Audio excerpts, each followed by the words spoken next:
আসসালামু আলাইকুম। বাসা থেকে বের হয়ে যাচ্ছিলাম হাঁটতে হাঁটতে আসামগঞ্জ হাটখোলার দিকে। এখানে এসে দেখতে পেলাম ঠান্ডা ঠান্ডা লেবুর শরবত। জন্য বানাতে বললাম আমাদের এলাকার বিখ্যাত বিজনেসম্যান মহিন ভাইকে। এই তো সে বানানো শুরু করেছে, জানি না কেমন হবে।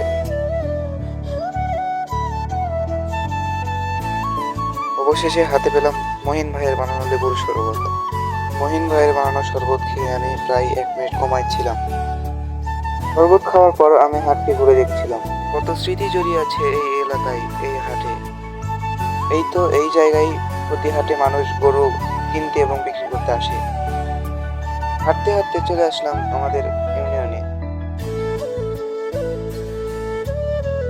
এই তো আসামগঞ্জ হাটের সেই বিখ্যাত পুকুর। এখানে দেখলাম কিছু লোক গোসল করছে। আমি কতই গোসল করেছি এই পুকুরে।